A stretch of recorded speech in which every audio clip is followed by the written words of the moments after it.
ইলাহা ইল্লাল্লাহ ঠিক আছে, কিন্তু মানুষ কি এটা শুনাইল কে? তাহলে কে আসতেছে আগে? আল্লাহ পাকের হাবিব। তো ইমামে আজম কি বলছেন? একমাত্র হুজুর পাক সাল্লাল্লাহু আলাইহি ওয়াসাল্লামকে নবী হিসেবে স্বীকৃতি দেওয়ার নামই হলো ইমাম। কেউ যদি সারা জীবন বলে লা ইলাহা ইল্লাল্লাহ, লা ইলাহা ইল্লাল্লাহ, লা ইলাহা ইল্লাল্লাহ, পশ্চিমকালেও ইমানদার নয়। জি,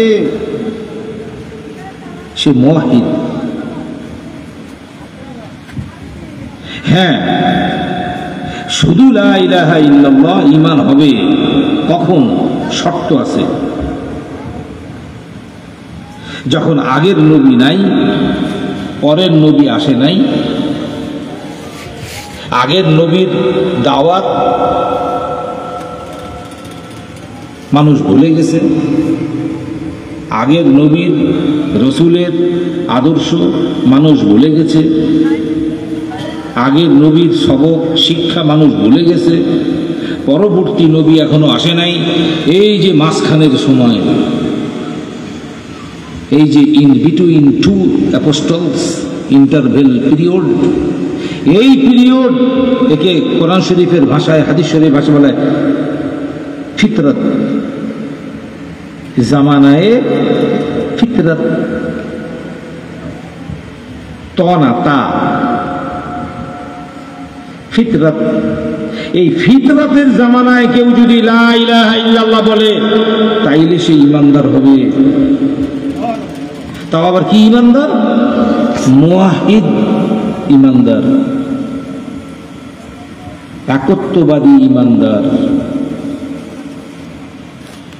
একত্ববাদী ইমানদার। জি, পিওর ইমানদার না, একত্ববাদী।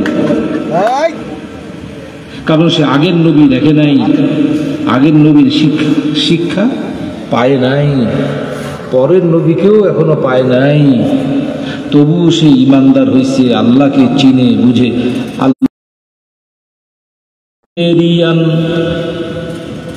ইউনিটেরিয়ান।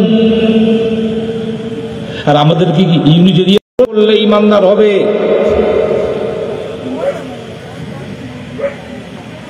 পরবর্তী নবী এসে গেছে,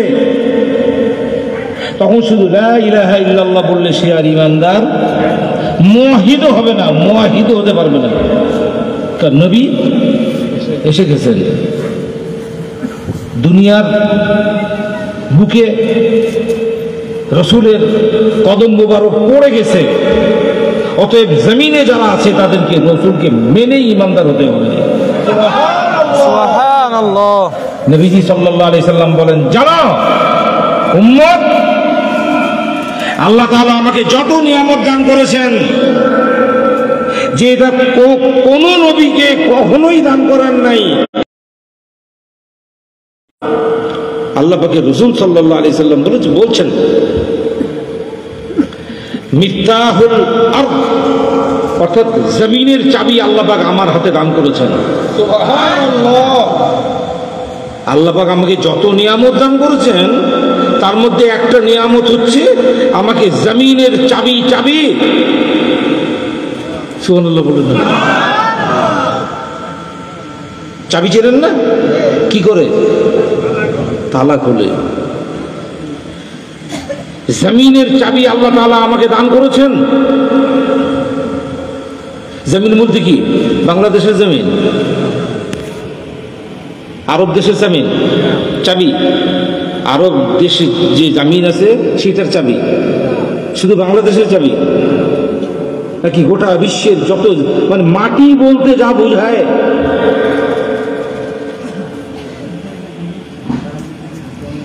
মাটি এবং মাটির নিচে যত খাজানা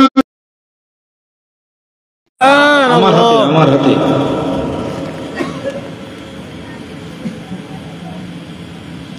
আবার এক জায়গায় বলতেছেন আরো যেসব নিয়ামত দান করেছেন তার মধ্যে একটা হচ্ছে উতীতু ইলমাল আউয়ালিন ওয়াল আখিরিন। মিশকাত শরীফের মধ্যে আছে হাদিস শরীফ। মিশকাত শরীফ পড়ানো হয় না এমন কোনো মাদ্রাসা আছে পৃথিবীতে? কথা বলছেন না কেন? মিশকাত শরীফের মতো ছোট এবং সহজ হাদিস শরীফ পড়ানো হয় না এমন কোন মাদ্রাসা শিক্ষা প্রতিষ্ঠান আছে দুনিয়ায়? ভারী ভারী কিতাব হাদিস শরীফের সেগুলো হয়তো পড়ানো হয় না, কিন্তু দুটো পড়ানো হয়।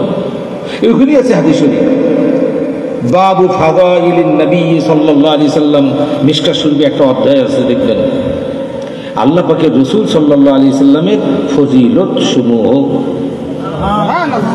মর্যাদা সমূহ, ওইখানে হাদিস শরীফটা আছে। কি বলতেছেন নবীজি? ফদ্দিলতু, আমাকে ফজিলত দেওয়া হয়েছে। আমি নিজে নিজে ফজিলত কামাই করছি তা বলতেছেন না। ফুদ্দিলতু, আমাকে ফজিলত দেওয়া হয়েছে, মর্যাদা হাদিয়া করা হয়েছে, আমাকে স্ট্যাটাস ডিগনিটি গিফট করা হয়েছে। কতগুলো? বিশেষ করে হাজার হাজার তো দিছেন, বিশেষ করে বিসিত্তিন, বিশেষ করে সিত্তাতুন মানে কি? ছয়।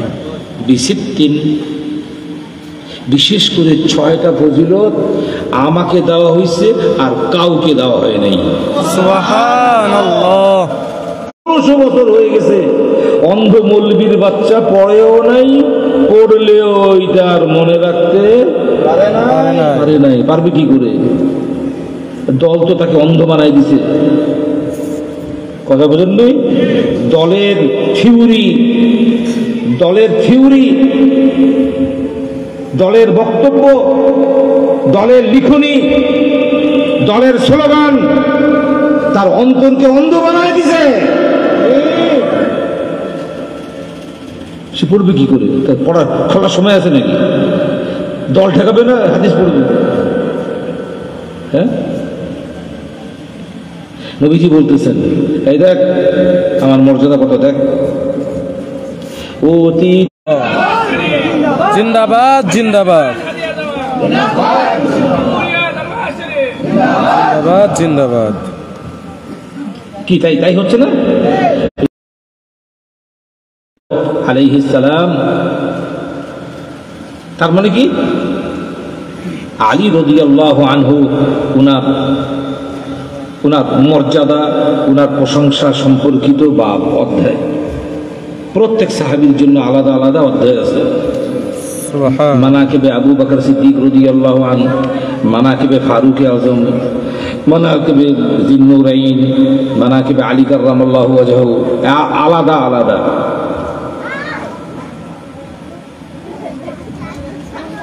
ওইখানে উনি নিজেই বর্ণনা করতেছেন, এই তোমরা আমাকে জানো না, আমাকে জানো না, আমার ব্যাপারে আল্লাহ রাসূল কি বলছেন?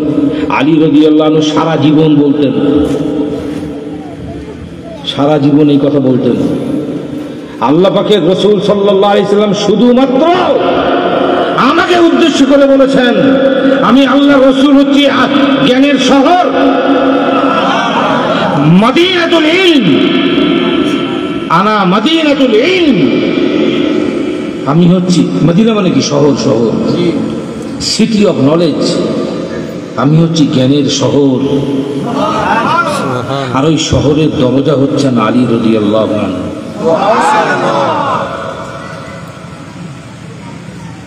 কি বোঝা যাচ্ছে? বোঝা যাচ্ছে ওহীর ইলম এক বিন্দু কেউ পাবে না, যতই পড়ুক, যতই মুখস্থ করুক, যতক্ষণ পর্যন্ত আলী রাদিয়াল্লাহু আনহুর মহব্বত তার অন্তরে নাই। কি তাই বোঝা যাচ্ছে না?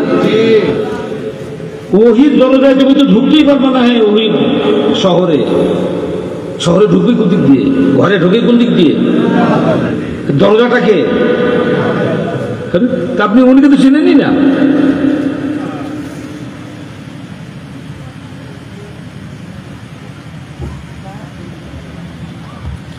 আলী কাররামাল্লাহু ওয়াজহু আলাইহিস সালাম, উনি যাকে যতটুকু ইলম শিক্ষা দিবেন সে অতটুকুর মৌলবি হবে।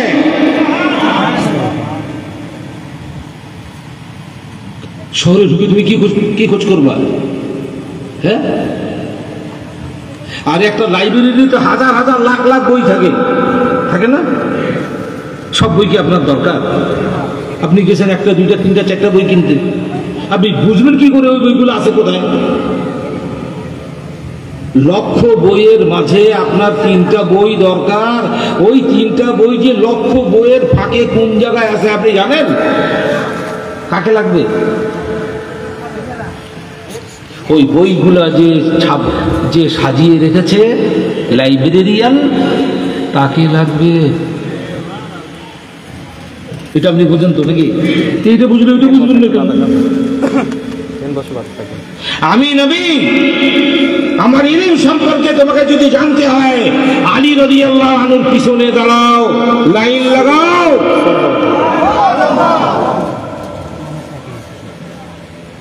জমিনের চাবি আমার হাতে, আমি জমিনের মালিক।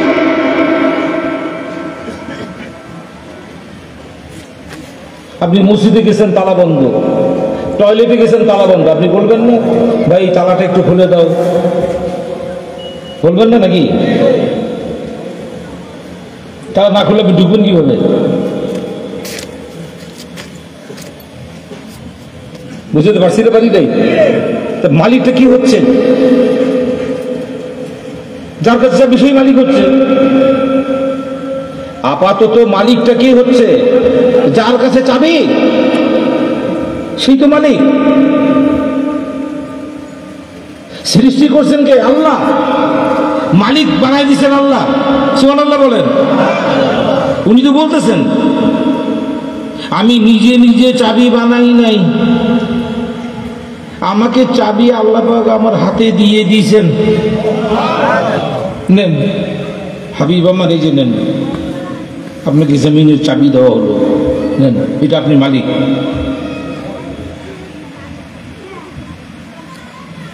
সেই কথাই নবীজি বলতেছেন উতিতু জাওয়ামি আল কালিম। ও দুনিয়ার মানুষ, দুনিয়ার শুরু থেকে শেষ পর্যন্ত, সৃষ্টির শুরু থেকে শেষ পর্যন্ত সমস্ত ইলম আল্লাহ পাক আমাকে দান করেছেন। কোন নবী কোনদিন বলছেন? আমাদের নবীর আগে তো লক্ষ লক্ষ নবী ছিল, রসূল ছিল না? কে কোনোদিন বলছেন যে দাজ্জাল বলে একটা খচ্চর পৃথিবীতে আসবে?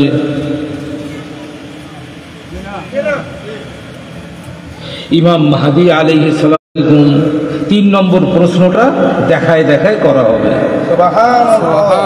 প্রথম 2টা দেখানো হবে না, শুধু প্রশ্ন করা হবে, উত্তর দিতে হবে। 3 নম্বর প্রশ্ন, রাজুল, এই ব্যক্তি কে? তাকে তো তোমাদের কাছে পাঠানো হয়েছিল, চেনো? আমরা জানি না এটা? কে জানেন না? হাত তুললেন। কবরে 3টা প্রশ্ন হবে। 3টা প্রশ্ন কি আমরা এটা জানি না? জানি। তা আল্লাহ রাসূল হাজির নাজির হবেন না কেন? তুমি অন্ধের বাচ্চা নাকি রে? নবী নিজেই তো বলে দিয়েছেন আমি হাজির নাজির হইতে পারি। সুবহানাল্লাহ। কবরের মধ্যে 3টার মধ্যে 2টা প্রশ্নই হবে গায়বী প্রশ্ন। সুবহানাল্লাহ। আমি যে হাজির হব, আমাকে দেখায় তোমাকে জিজ্ঞাসা করা হবে, তুমি তো পৃথিবীতেই আমাকে চেনো নাই, পৃথিবীতেই তো তুমি আমাকে চেনো না।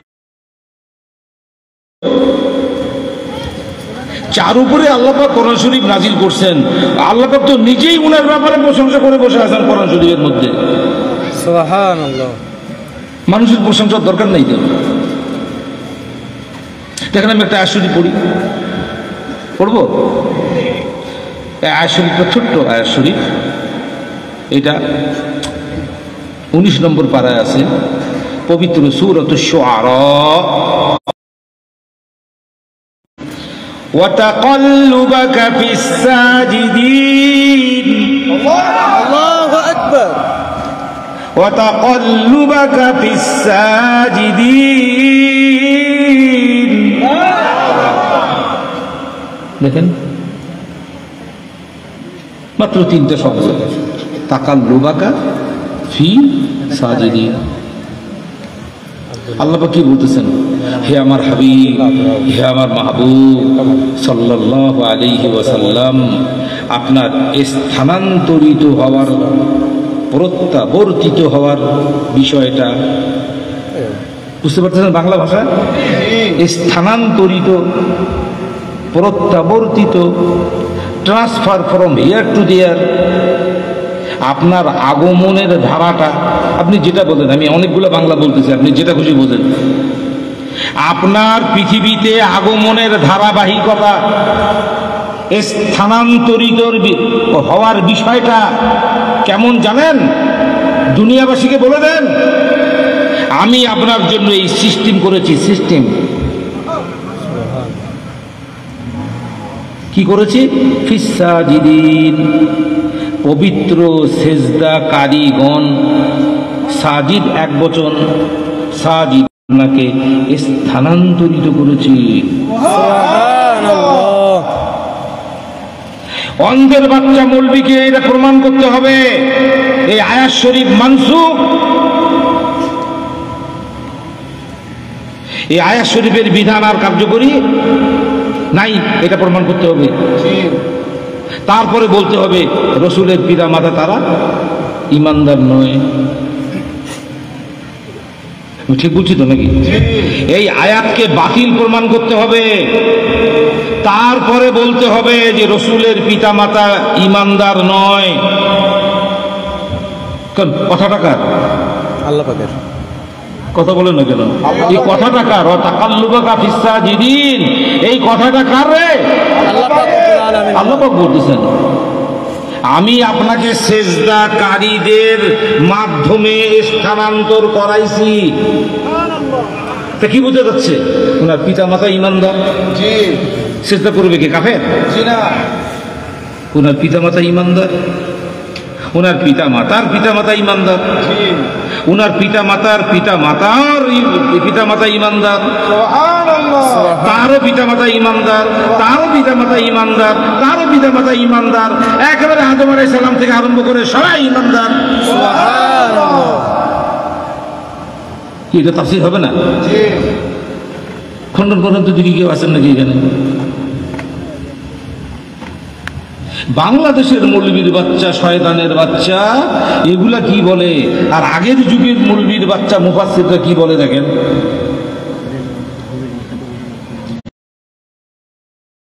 উইদাউট এনি বুক, শুধু কাগজ কলম। এই তাফসীরের নাম হচ্ছে মাফাতিহুল গায়ব, যাকে আমরা বাংলায় বলি তাফসীরে কবির। সুবহানাল্লাহ। বাঙালিরা বলে তাফসীরে কবির, মানে কি? বড় বড় তাফসীর। সূরা ফাতিহা শরীফের তাফসীর লিখছে 450 পৃষ্ঠা, শুধু সূরা ফাতিহা শরীফের তাফসীর লিখছেন, এবং বলছেন আমি সূরা ফাতিহা শরীফ থেকে 10,000 মাসলা বের করতে পারি। আল্লাহ তাআলা আমাকে এত জ্ঞান দান করেছেন, শুধু সূরা ফাতিহা শরীফ থেকে আমি 10,000 মাসলা বের করতে পারি। তাফসীরে কবিরের 13 নম্বর খণ্ড 32 নম্বর পৃষ্ঠায় এই যে ওয়া তাকাল্লুবাকা ফিস-সাজিদিন, এই আয়াত শরীফ পড়ে উনি তাফসীর লিখতেছেন। কি তাফসীর লিখতেছেন বলবো? ফাল আয়াতু,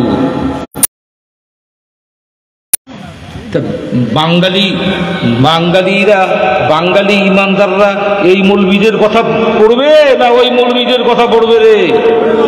হ্যাঁ, এই যে এটা লেখা আছে, এটা কি করবে? খতম করতে পারবে কেউ? পারছে কেউ? ফাল আয়াত, অর্থ এটা মৌলবী সাহেবরা তো বুঝছি। এই আয়াতের দ্বারা, ফাল আয়াত, সুতরাং এই আয়াত দ্বারা দাল্লাতুন, প্রমাণিত হচ্ছে যে আল্লাহ পাকের রাসূল সাল্লাল্লাহু আলাইহি ওয়াসাল্লাম ওনার পূর্ববর্তী সমস্ত পূর্বপুরুষগণ কানু মুসলিমিন, মুসলমান ছিলেন, ইমানদার ছিলেন। মুসলমান না থাকলে সেটা দিছে কেমনে? কাফেররা সেটা দিয়ে।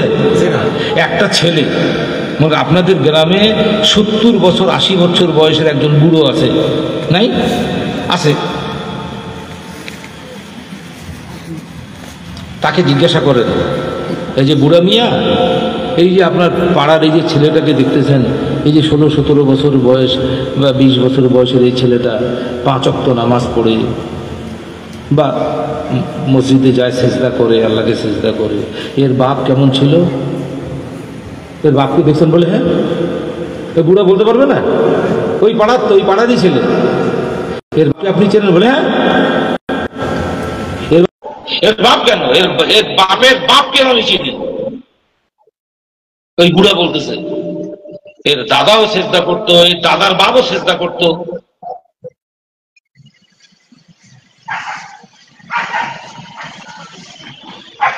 মানুষ সাক্ষী দিচ্ছে। এখন ওই বুড়ার কথায় কি ওহী নাযিল হবে? হ্যাঁ, আমাদের জন্য কি ওহী নাযিল হবে? আল্লাহ পাকের রাসূলের জন্য আল্লাহ পাক ওহী নাযিল করতেছেন। ওয়া তাকাল্লুবাকা ফিস সাজিদিন, فالآية دالة على أن جميع آباء محمد عليه السلام كانوا مسلمين। তাফসীর কবির অথবা মাফাতিহুল গায়ব 13 নম্বর খণ্ড 32 নম্বর পৃষ্ঠা, ওই পৃষ্ঠাটি নিচের দিকে আবার লেখা আছে, আরো ব্যাখ্যা করতেছেন, ইন্নাহু ইয়ানকুলু রূহাহু মিন সাজিদিন ইলা সাজিদ। ওই 13 নম্বর খণ্ড 32 নম্বর পৃষ্ঠার শেষের দিকে আবার লেখা আছে কি জানেন? উনি বলতেছেন ইন্নাহু ইয়ানকুলু রূহাহু মিন সাজিদিন ইলা সাজিদ। এর দ্বারা বোঝা যাচ্ছে আল্লাহ পাকের রাসূল সাল্লাল্লাহু আলাইহি সাল্লাম নিশ্চয়ই উনার রূহ মুবারক সিজদাকারীদের মাধ্যমে স্থানান্তরিত হয়েছে। উনার রূহ মুবারক এত পবিত্র, উনার রূহ মুবারকের উপরে কোরআন শরীফ নাযিল হয়েছে। উনার রূহ মুবারক কখনো বেঈমানদের পিঠে সওয়ার হয় নাই, সেজদাকারীদের পিঠে সওয়ার হয়ে হয়ে হয়ে হয়ে উনার কাছ পর্যন্ত এসেছে। সুবহানাল্লাহ। তাহলে আপনাকে পূর্ববর্তী মুফাসসিরদের কিতাব পড়তে হবে না? তাহলে সঠিকটা কোথায় বলেন? আমি একটা মাত্র বলেছি, আল্লাহ তাআলা আমাকে সৃষ্টির শুরু থেকে শেষ পর্যন্ত সমস্ত ইলম দান করেছেন।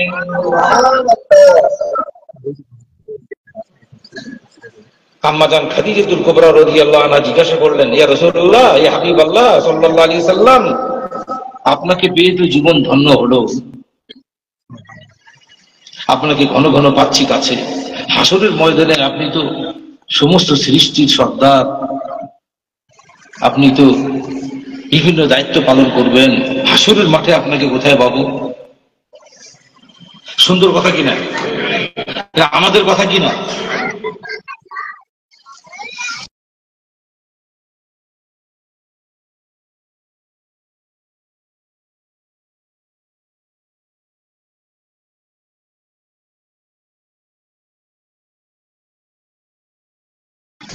তখন হুজুর পাক সাল্লাল্লাহু আলাইহি সাল্লাম ওনার আহলিয়াকে সান্ত্বনা দেওয়ার জন্য বললেন, সালাসাতি মাওয়াতিন, হাসরের মাঠে 3 জায়গায় আমাকে পাবে।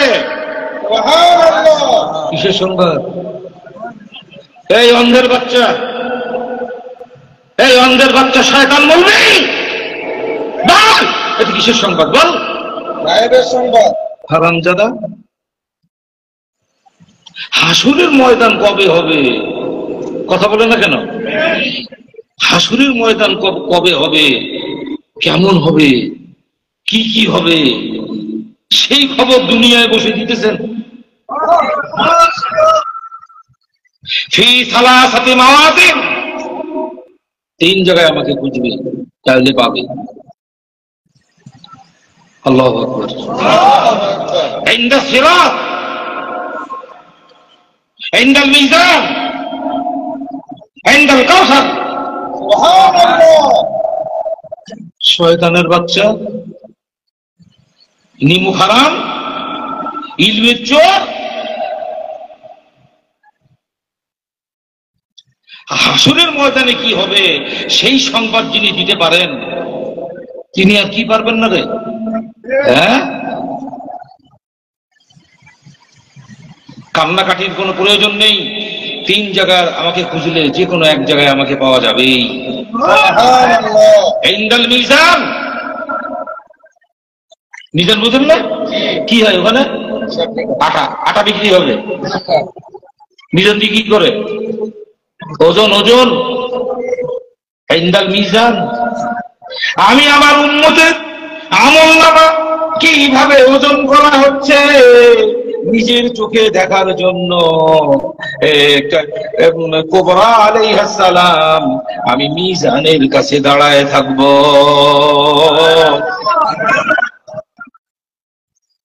আমার উম্মতের সাথে পার্সিয়ালিটি করা হচ্ছে কিনা? ফেরেশতারা কি পার্সিয়ালিটি করে?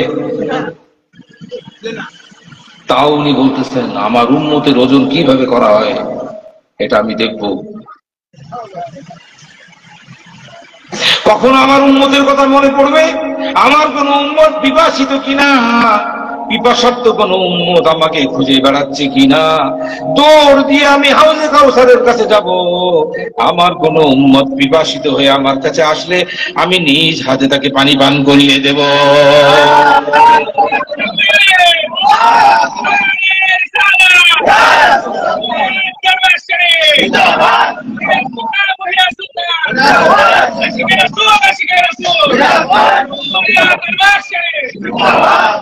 আচ্ছা বলেন তো বাবা, পৃথিবীতে আমাদের পিপাসা লাগে না?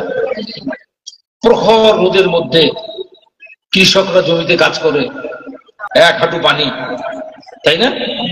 জমিতে আপনারা কি বলে, রোয়া গাড়ে না কি করে পানি। পিপাসা লাগলে কি ওই পানি খাবে? পানি আলাদা করে নিয়ে যায় না? খাওয়ার পানি নিয়ে যায় না? তো দুনিয়াতে পানি খাওয়ার জন্য নিয়ে যায়। তো হাসরের মাঠে আপনি পানি কোথায় পাবেন?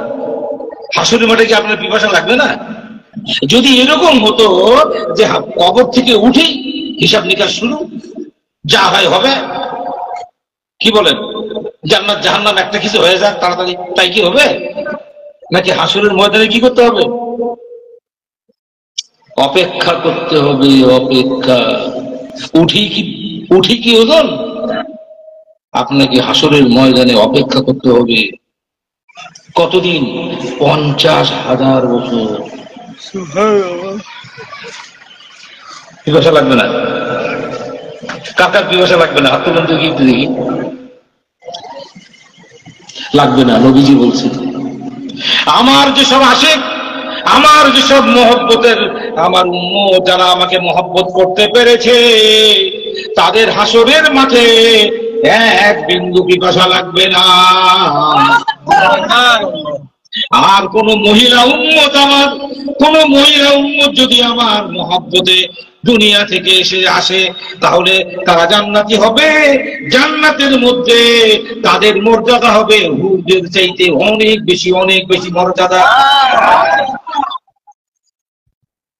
কারণ হুররা তো মানুষ না। আরে জান্নাতে তো একদল আছে, আগের থেকেই আছে। যারা আছে ওরা তো হুর।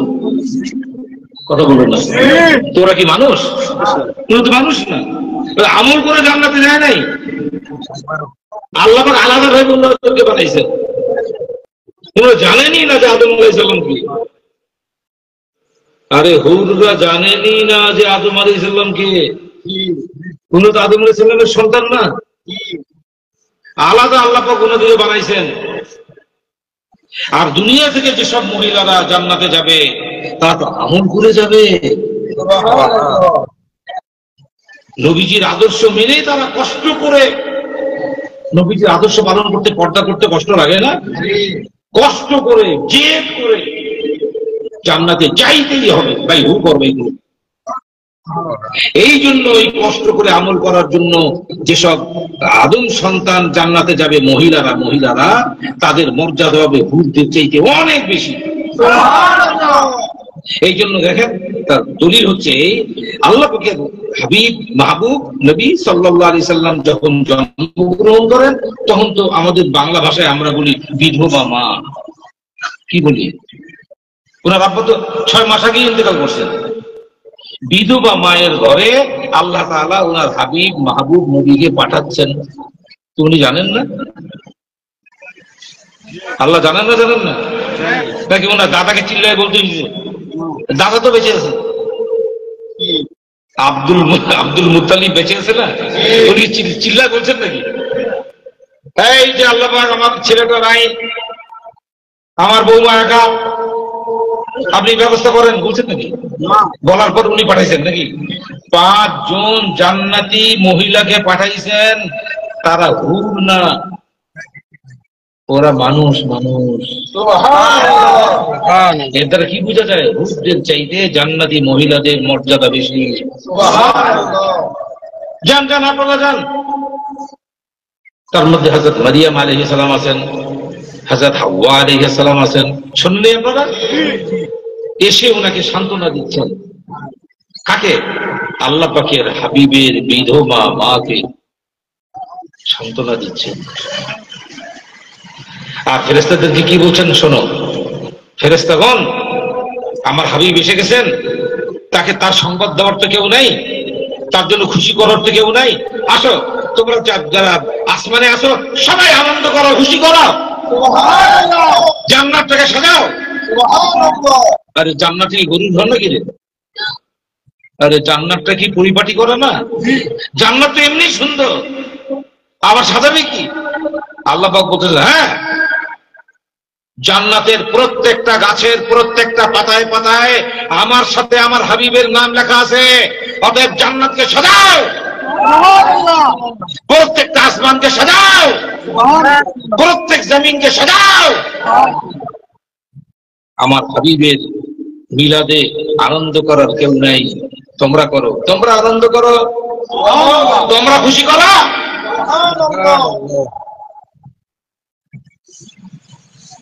ইমানদারের বাচ্চা এখনো মিলাদ বুঝেই নেই, এই কথা বলো। আর কাফেরের বাচ্চারা ঠিকই মিলাদ বুঝছে। মানুষ কয় দল? ওই যে প্রথম কথাটা মনে আছে, কাফেরের বাচ্চারা, ওরা কিন্তু সবাই মিলে ওদের মিলাদ বুঝছে। ওরা কি মিলাদ করে? মিলাদ করে ইবনু মিলাদু ইবনিল্লাহ, মিলাদু ইবনিল্লাহ, আল্লাহর বেটার মিলাদ। ওরা আল্লাহর একটা বেটা আবিষ্কার করছে, আর আমাদের শয়তান মুরগিরা নবী আবিষ্কার করতে পারেনি এখন। এই কথা বুঝেন না? বুঝেন তুই? ঠিকানা দিচ্ছে, ঠিকানা ভাই। আল্লাহর বেটা আবিষ্কার করে ফেলছে কাফেরের বাচ্চারা, আল্লাহর বেটা মিলাদ করে যে আসতেছে। এটা কি মাস? ইংরেজি কি মাস? October, November, December. ডিসেম্বরের 25 তারিখে দেখবেন গোটা পৃথিবী কিভাবে সাজে, কিভাবে সাজাইছে। ঠিক বলতেছিলেন? ঠিক। 25শে ডিসেম্বর আল্লাহর বেটার জন্মদিন, মিলাদ। মিলাদ, সে আল্লাহর বেটাকে আল্লাহর বেটা বানাইছে হযরত ঈসা আলাইহিস সালামকে। আমাদের মতো করে ওরা তো নাম নেয় না, আমরা তো বলি হযরত ঈসা আলাইহিস সালাম, ওরা বলে জিসাস ক্রাইস্ট, জিসাস ক্রাইস্ট, যিশু খ্রিস্ট, জিসাস ক্রাইস্ট। তাকে বানাইছে আল্লাহর বেটা। আল্লাহর বেটা থাকতে পারে? কোনদিন থাকতে পারে না। এই জন্য আল্লাহ পাক হাদিস শরীফে এসেছে, হে ইমানদারগণ, তোমাদের শিশুরা যখন কথা বলতে শিখবে, তাদেরকে কোরআন শরীফের 2টো আয়াত আগে শিক্ষা দিবে। কুলিদুল্লাহ বিদুর রহমান আইয়াম্মা তাদউ ফালাহুল আসমাউল হুসনা ولا تجهر بصلاتك ولا تخافت بها وابتغ بين ذلك سبيلا وقل الحمد لله الذي لم يتخذ ولدا। সেই আল্লাহ পাকের প্রশংসা যিনি কোনো সন্তান রাখেন নাই। এইটা ইমানদারের ঘরের শিশুরা যখন প্রথম কথা বলতে শেখে, এই 2টো আয়াত তাদেরকে শিখায় দাও। মুসলমানের বাচ্চারা জানে যে এটা শিখাইতে হবে, ওর মাথায় আগেই ঢুকায় দাও আল্লাহর সন্তান বলে কিছু থাকতেই পারে না। ওনার স্ত্রী তো নাই, ওনার স্ত্রী থাকারই দরকার নাই। আর এই পৃথিবীতে যত মহিলা সব তো মানুষ, তাদের দেহ আছে নাই? আল্লাহর কি দেহ আছে? উনি তো মানুষ না, উনি তো সৃষ্টি না, উনি তো স্রষ্টা। সুবহানাল্লাহ। সুবহানাল্লাহ। শেষ করে দিই। এরপরে আল্লাহ পাক বলছেন, হাবিব আমার, ইন্না আতাইনাকাল কাউসার। সুবহানাল্লাহ। সুবহানাল্লাহ। এই আয়াতের তাফসীর করতে গেলে সারা রাত লাগবে। বাঙালি শুধু একটা শিখছে, কাউসার মানে কি?